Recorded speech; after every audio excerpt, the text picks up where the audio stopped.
बिस्मिल्लाहिर्रहमानिर्रहीम। Mariam's granny में आप सबको मेरा सलाम। मरियम्स ग्रैनी में आज हम बना रहे हैं लच्छा पराठा और आलू के बहुत ही मज़ेदार सी कबाब। लच्छा पराठा और आलू के कबाब हम ऑस्ट्रेलिया में मुक़ीम अपनी छोटी बेटी फ़ातिमा की फरमाइश पे बना रहे हैं। और ये न्यू बिगनर्स बच्चियां हैं जो नई नई किचन में आई हैं और ये सीखना चाहती हैं। तो ये लच्छा पराठा मैं 3 मुख्तलिफ़ तरीक़ों से बनाऊंगी। हो सकता है कि इनमें से कुछ तरीक़े आपके लिए बिल्कुल नए हों और कुछ तरीक़े आपके लिए बिल्कुल भी नए ना हों, लेकिन हमारी बिगनर्स बच्चियां, जैसा कि मैंने कहा कि उनके लिए ये सारे तरीक़े थोड़े बहुत नए होंगे और वो इससे लुत्फ़अंदोज़ भी होंगी। तो यहाँ पर हम बनाएंगे लच्छे पराठे और आलू के बहुत ही मज़ेदार से कबाब। यहाँ पे मैंने मैदा लिया है 1 पाव और यहाँ पे मैंने आलू लिए हैं 3 अदद। यहाँ पे हम मैदे का आटा गूंदने से पहले 3 अदद आलूओं को हम पानी में नमक डाल के और इनको उबलने के लिए रख देंगे और उसके बाद हम गूंदेंगे मैदे का आटा।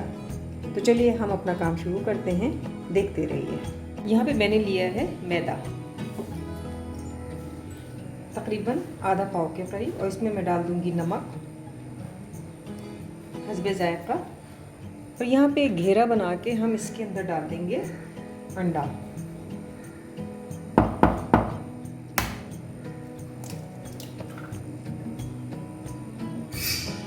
और इसके साथ ही हम इसमें डाल देंगे बटर। आप चाहें तो ऑयल भी डाल सकते हैं, लेकिन मैं बटर का इस्तेमाल करती हूँ क्योंकि बटर से अंदर तक की जो बेस है उसके अंदर एक खुशबू आ जाती है। उमूमन यही होता है लच्छे पराठे में कि आप इसको जब बना रहे होते हैं तो आप ऊपर से तेल लगा देते हैं। तो मैं जो हूँ वो हमेशा इसको इसी तरीके से बनाती हूँ कि मैं अंदर इसके मक्खन डाल देती हूँ। अब हम इसका एक बहुत ही अच्छा सा सॉफ्ट सा डो बना लेंगे। डो हमें थोड़ा सा नरम बनाना है, इसके लिए हम पानी का भी इस्तेमाल करेंगे।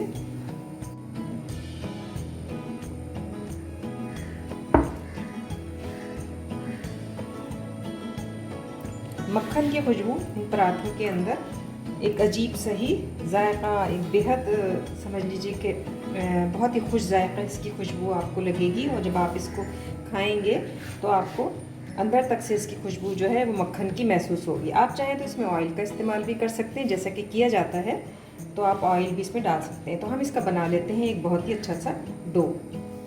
मक्खन डालने से ये डो बहुत नरम बनता है बनिस्बत ऑयल के। आलू हमारे बहुत अच्छी तरीके से गल गए थे और हमने उनको छील के अपने मैशर से बहुत अच्छी तरीके से इनको मैश कर लिया है। इसके अंदर कोई भी आलू जो है वो साबुत नहीं है और ये सख्त आलू हैं। अब हम इसके अंदर डालेंगे कुछ मसाले। हम डालेंगे नमक हस्बे ज़ायक़ा, हम डालेंगे इसमें कुटी हुई लाल मिर्च थोड़े से चटपटा करने के लिए। और यहाँ पे हम डालेंगे सफ़ेद ज़ीरा, पिसा हुआ भुना हुआ सफ़ेद ज़ीरा। और यहाँ पे मैं डालूँगी थोड़ा सा चाट मसाला। पिसा हुआ भुना हुआ ज़ीरा आप चाहें तो इसकी ज़्यादा मकदार कर दीजिएगा क्योंकि भुने हुए ज़ीरे की खुशबू जो है वो बहुत ज़बरदस्त फ्लेवर देती है। यहाँ पे मैंने कुछ स्पाइसेस जिसमें हरी मिर्च, हरा धनिया और हरी प्याज और अनियन, ये मैंने बिल्कुल बारीक चॉप की हैं और ये भी मैं इस मसाले के अंदर मिला दूँगी। अब यहाँ पे मैं आपको ये एक अहम बात ये बता दूँ कि जब हम इस सारे मसाले को इसके अंदर मिलाते हैं तो मिलाने का मकसद सिर्फ ये होता है कि इसको मिला दिया जाए। तो नहीं, ऐसा नहीं है कि सारे मसालों को इसके अंदर मिला दिया जाए, बल्कि बात ये होती है कि इस तमाम मसालों की और जो भी चीज़ें हम डाल रहे हैं उसकी सारी जो है वो फ्लेवर एक दूसरे के अंदर बहुत अच्छी तरीके से मर्ज हो जाए। तो ये जो हम इस तरीके से मिलाते हैं तो हम समझते हैं कि ये हमने मिला लिया, लेकिन जब हम इसको बाइट करते हैं तो ये हरा धनिया और हरी मिर्च जो है वो कबाबों के बाहर से भी झाँकने लगता है। तो इसके लिए इसका जो तरीका मैं इस्तेमाल करती हूँ वो ये है कि हम इसको हाथ से इस तरीके से हथेली की मदद से हम इसको मैश कर लें। तो देखिए इस तरीके से जब हम मैश करेंगे तो हमारे आलू और हमारा हरा धनिया जो है वो बिल्कुल इस तरीके से पिस जाएगा जैसे हम सिलबट्टे पर पीसते हैं। तो मैं इसको बिल्कुल अच्छी तरीके से मसाले को मैश करके आपको दिखाती हूँ। आप इसको मिक्सी में बिल्कुल नहीं पीसिएगा और आप इनको हाथ से ही मैश कीजिए। मिक्सी में पीसने से आप देखिए इसमें मैंने ना मैदा डाला है ना मैंने कॉर्नफ्लोर डाला है और मैं ऐसा कुछ डालूंगी भी नहीं। हम इसको इसी तरीके से बारीक सा हाथों से हथेली से पीस लेंगे। यहाँ पे हमने बहुत अच्छी तरीके से कबाबों को मिक्स किया है मसाले को, और आप देखिए कितना अच्छे तरीके से ये मिक्स हो गया है। तो यहाँ पे कोई भी चीज़ ऐसी नहीं है जो आपको नज़र आए। तो यहाँ पे अब हम लेंगे थोड़ा सा पेड़ा, एक गोल गोल सा, इसको गोल बना के, और हम इसका कबाब इसके इस तरह से बना लेंगे।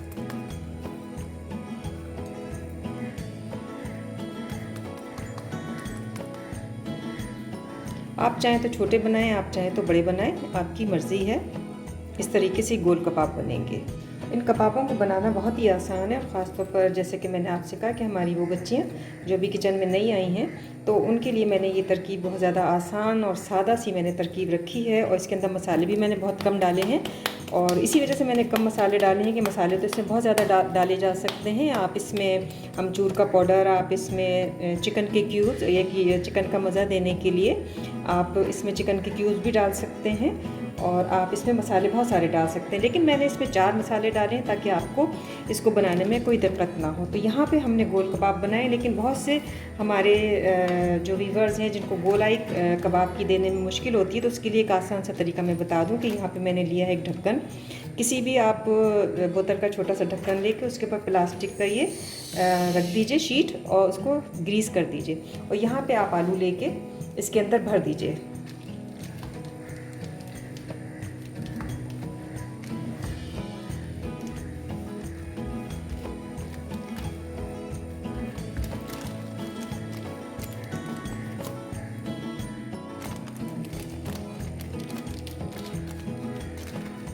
अच्छी तरह ग्रीस करने के बाद जब आप भर देंगे तो इस तरीके से आप आलूओं को निकाल लीजिए।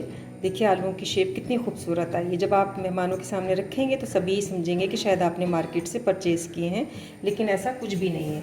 बहुत ही सिंपल आसान सा तरीका है, और ख़ास तौर पर जो, जैसे कि मैं बार बार ये कह रही हूँ कि हमारी उन बच्चियों के लिए जो कि अभी किचन में न्यू बिल्कुल एंटर हुई हैं और जिन्होंने अभी किचन ज्वाइन किया है, तो उनके लिए ये तरीका सबसे बेहतरीन है। तो आप इस तरीके से शीट रखिए, ये दबाइए इसको, और आप आराम के साथ इसको निकाल लीजिए कबाब आपके। इसी तरीके से आप शामी कबाबों को भी शेप दे सकती हैं। ये परफेक्टली बिल्कुल मार्केट का तरीका है। यहाँ से साइडों से कुछ निकलता है तो आप काट लीजिए इसको। इसी तरीके से हम सारे कबाब बना लेंगे। तमाम कबाबों को मैंने अच्छी तरीके से बना लिया है, और आप देखिए मैंने इनके अंदर हरा धनिया और हरी मिर्च की जो क्वांटिटी है वो ज़्यादा रखी है, क्योंकि ये कबाब जो हैं वो खाने में अपनी खुशबू के और कम मसालों की वजह से आपको बेहद लजीज आपको टेस्ट देंगे। और मैं आपसे यही कहूँगी कि आप इसको बिल्कुल इसी रेसिपी को आप फॉलो कीजिएगा और इसी तरीके से आप बनाइएगा। हम इनको अंडा लगाएंगे और तल लेंगे, और अब हम चलते हैं अपने लच्छे पराठे की तरफ, देखते रहिए। यहाँ पे हमने मैदे का जो डो बनाया था वो बिल्कुल तैयार है, और अब हम इसको काट लेंगे 3 पेड़ों में।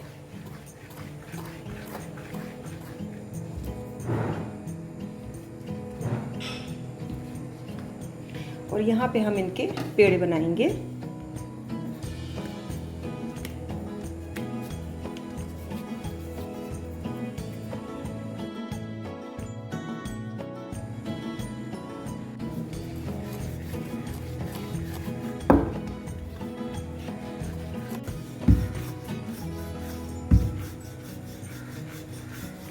तो हमने यहाँ पे बेल लिया है, और बेलने के बाद यहाँ पे हम लगाएंगे इसमें थोड़ा सा बटर।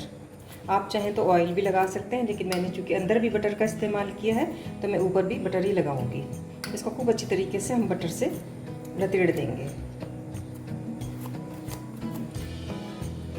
यहाँ पे मैंने लिए हैं सीसम सीड्स थोड़े से लगाने के लिए, इससे जायका भी अच्छा हो जाता है और मक्खन के साथ तो इनकी खुशबू बहुत ही अच्छी हो जाती है। और यहाँ पे मैंने लिए हैं थोड़ा सा मैदा लेके हम इसके ऊपर छिड़क देते हैं, और उसको हम अच्छे तरीके से ग्रीस कर देते हैं, मैदे से चिपका देते हैं।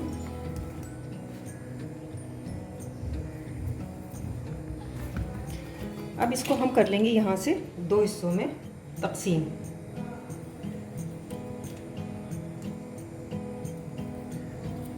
दो हिस्सों में तकसीम करने के बाद इस पेड़े को हम इसके ऊपर डाल देंगे, और इस पेड़े को हम इसके ऊपर डाल देंगे। इस हिस्से को इसके ऊपर डाल देंगे। इसी तरीके से इसको इसके ऊपर डालेंगे, और इसको इसके ऊपर डाल देंगे। ये हमारे रोल से तैयार हो गए। अब यहाँ पे आप देखिए ये मैदा है, ये खिंचेगा भी, स्ट्रेच भी होगा, तो इसका यहाँ पे हम एक गोल गोल रोल सा बना लेंगे। और रोल बनाने के बाद इस रोल को हम यहाँ पे इसकी इस पट्टी पे रखेंगे, किनारे पे थोड़ा सा बचा के रखेंगे, इसको आगे की तरफ निकाल के, और इस तरीके से हम बाकी रोल को इसके ऊपर लपेटते जाएंगे। ये मैदा है, स्ट्रेच भी होगा, आप चाहें तो इसको स्ट्रेच कर सकते हैं।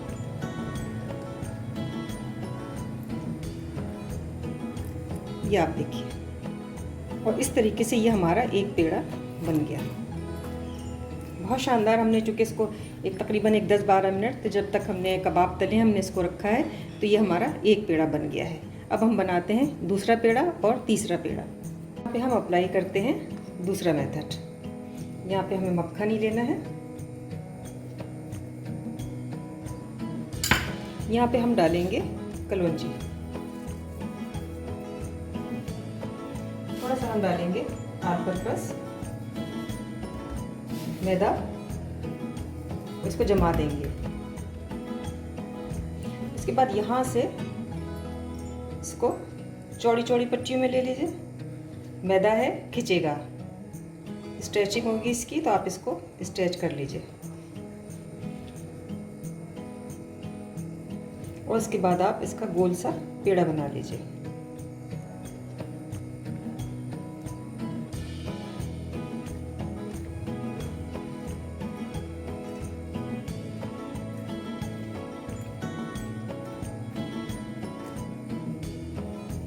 ये हमने इसका सेकंड हमारा पेड़ा तैयार हो गया। इसको हम दबा देंगे और यूँ इस तरीके से ये सेकंड पेड़ा हमारा बन गया। अब हम चलते हैं तीसरे मेथड की तरफ।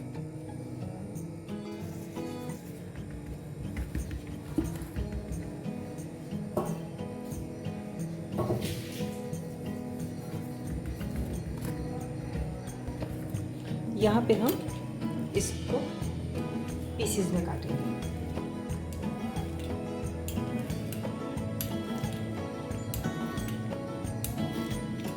और उसके बाद यहाँ से पीसेस को हम उठा लेंगे। उठाने के बाद हम एक के ऊपर एक इस तरह से रखते जाएंगे और इसकी एक झालर सी बनती जाएगी।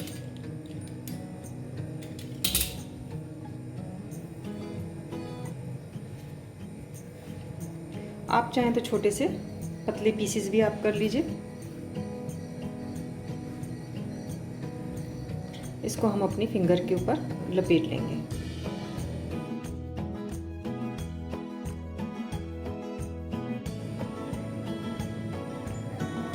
और इस तरह से हम इसको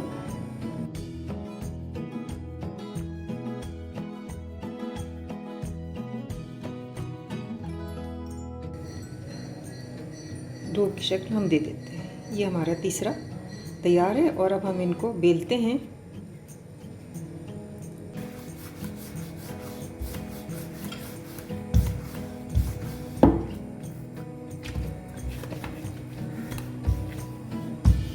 यहाँ पे हमने इन पराठों को बेल लिया है और आप देखिए बेलने में ही इसकी परतें आपको दिखाई दे रही हैं। इसी तरीके से हम बाकी 2 पराठे भी बेल लेंगे और उसके बाद हम इनको चलते हैं सेकने की तरफ। देखते रहिए। यहाँ पे मैंने लिया है नॉन स्टिक फ्राई पैन और अपना पराठा इसके अंदर डाल दिया है। अब हम इसको पकाएंगे।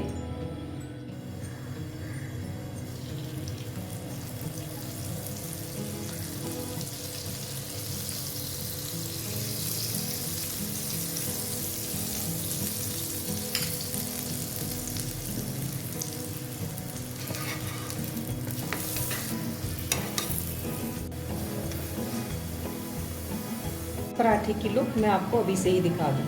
देखिए कितना खूबसूरत ये लच्छा बन रहा है, लेकिन अभी ये गर्म है और हम इसको अभी तोड़ेंगे नहीं।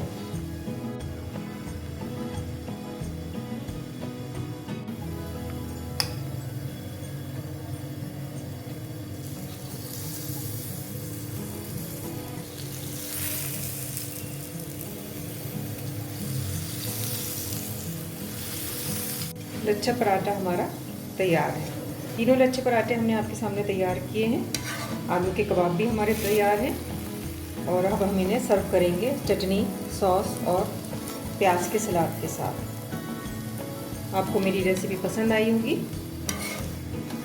मुझे कमेंट्स बॉक्स में ज़रूर बताइएगा कि आपको ये मेरी रेसिपी कैसी लगी और इसके साथ ही मैं आपको दिखाती हूँ इसकी भी परतें हैं। तो ये परतें इसकी, ये देखिए आप, ये टूट रही हैं, इतनी नाजुक और इतना नरम ये पराठा बना है कि आप देख सकते हैं। ये परतें हैं इसकी, ये बन रही हैं। ये देखिए, ये लच्छा पराठा हमारा तो बहुत ही आराम के साथ, सहूलत के साथ बन सकता है। बस आप प्रैक्टिस कीजिए इसकी और ये बहुत अच्छा बन जाएगा। तो मरियम्स गिरैनी के किचन में आने के लिए आप सबका बहुत शुक्रिया।